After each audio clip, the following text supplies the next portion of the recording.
ሰማያዊዎቹ ቼልሲዎች ከኤንዞ ፈርናንዴዝ ጋር በተያያዘ የወሰኑት ውሳኔ ብዙዎችን እያነጋገረ ይገኛል። ኤንዞ ፈርናንዴዝ ወደ ማንቸስተር ሲቲ ዝውውሩን ለማድረግ እየተዘጋጀ ይገኛል። እናም ቼልሲዎች የሰጡት ማስጠንቀቂያ አለ። ማንቸስተር ሲቲዎች ኤንዞ ፈርናንዴዝን የእውነት የምትፈልጉ ከሆነ እስከ አርብ 11 ሰዓት ብቻ ዝውውሩ እንድትፈጽሙ እንፈቅድላችኋለን፣ ከዛ በኋላ በራችን እንዳታንኳኩ ሲሉ ተደምጠዋል። ይህንን ተጫዋች ማንቸስተር ሲቲዎችም የምትፈልጉ ከሆነ 120 ሚሊዮን ፓውንድ ጠረጴዛችን ላይ ማስቀመጥ ይገባችኋል ብሏቸዋል። 120 ሚሊዮን ፓውንድን በተለያየ አከፋፈል መንገድ ተነጋግረን በ3 ወይም በ2 ወይም በ4 አከፋፈል መንገድ አድርገን ክፍያውን እንድትፈጽሙ እናደርጋለን። ይህንን ለመፈጸም ግን እስከ አርብ 11 ሰዓት ብቻ ጊዜ ገደብ ሰጥተናቸዋል። ከዛ በኋላ እንዳትመጡብን፣ ኤንዞ ፈርናንዴዝ ፈልጋችሁም እንዳታንኳኩ በራችን ብሏቸዋል። ማንቸስተር ሲቲ በዚህ የክረምት የዝውውር መስኮት በርናርዶ ሲልቫ አለቆባቸዋል። ሮድሪም ለመልቀቅ በሩ ላይ ነው የሚገኘው። ወደ ባርሴሎና ለማምራት የለቀቁ ተጫዋቾቻቸውን ክፍተት ለመሙላትም ወሳኝ ተጫዋቾች ለማምጣት እየሰሩ ነው። አዩብ ቡዋዲን ከሊል ለማስፈረም ጫፍ ላይ ደርሰዋል። አሁን ደግሞ የማንቸስተር ሲቲዎች ቀድሞ በኤንዞ ማሬስካ ስር በቼልሲ ቤት ውስጥ የሰለጠነውን አርጀንቲናዊውን ኤንዞ ፈርናንዴዝን ወደ ኢታር ለማምጣት እየሰሩ እንደሆነ ይታወቃል። እስከ 11 ሰዓት ቀደብ ተሰጥቷቸዋል። ይሳካል? እስኪ እናንተ ገምጡ። ኤንዞ ፈርናንዴዝ ወደ ማንቸስተር ሲቲ የሚሳካ ይመስላችኋል? ሀሳብ ስጡበት። የፕላስ ምልክቱ በመጫን ፎሎ ያድርጉ።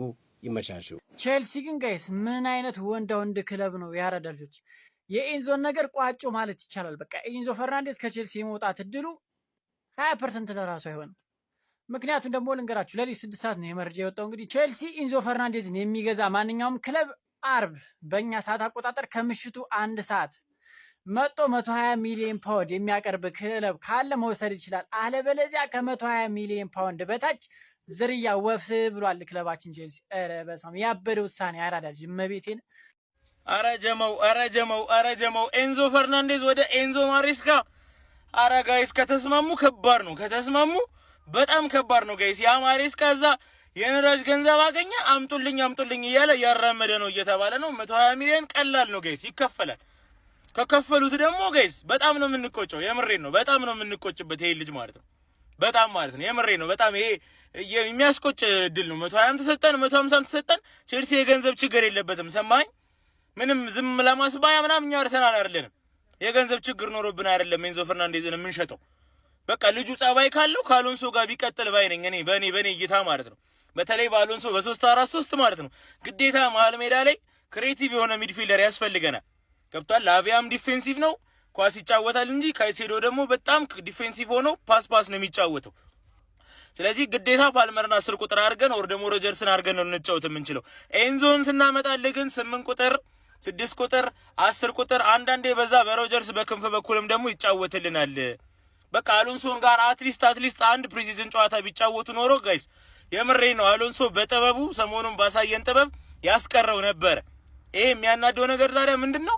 በቃ ኤንዞ እዛ ቫኬሽን ምናምን ብሎ ትላንት መጣ ገና ገብቷል። ስለዚህ ኤንዞ ማሬስካ የሚያውቀውን ልጅ አምጡልኝ ብሎ እየቀወጠው ነው።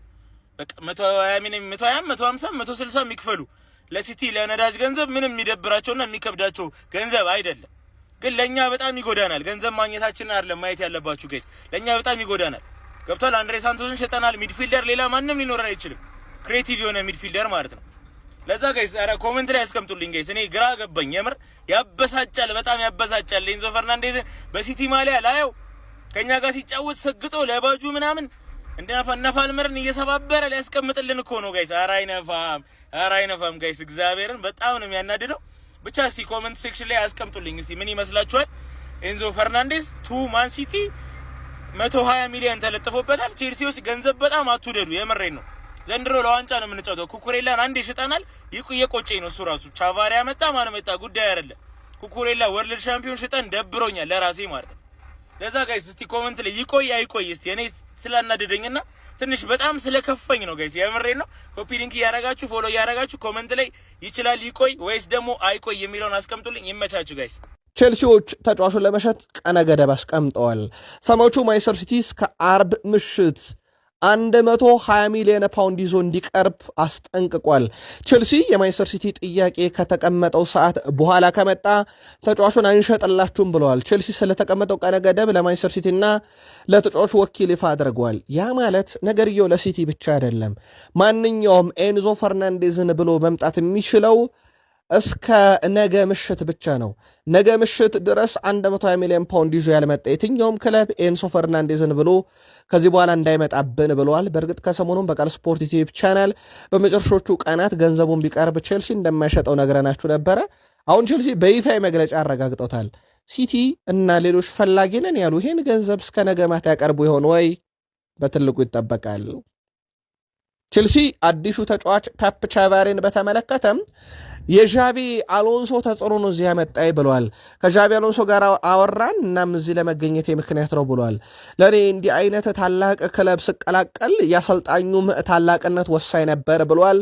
ብዙ ነገሮችን አውርተናል ከዣቢ አሎንሶ ጋር። ስለ እግር ኳስ ምርጥ እውቀት አለው ብሎታል። ዣቢ አሎንሶን በእግር ኳስ ሕይወቱን ብዙ ነገሮችን ያሳካ ሰው ነውና ምን ማሳካት እንዳለበት በደንብ ፍላጎቱን አውቃለሁ ብሏል። ከዣቢ አሎንሶ ጋር ብዙ አወራን፣ ጥሩ ስሜት ተሰማኝ፣ ወዲያውኑ ሐሳቤን ላልቀየርኩም፣ ዝውውሩን ስጠባበቅ ነበረ ብሏል። በእርግጥ ቼልሲዎች ያንን ቦታ ላይ ጀረል ሃትዋን የማጫወት እቅድ ነበራቸው፣ ግን በአቋም መፈተሻ ጨዋታ ተፈጥሯዊ ተጫዋች እንደሚያስፈልግ ከኩኮሪያ ስንብት በኋላ የተገነዘበው ቼልሲ ትላንትና ፔፕ ቻቫሪያን ማስፈረማቸው ይታወቃል።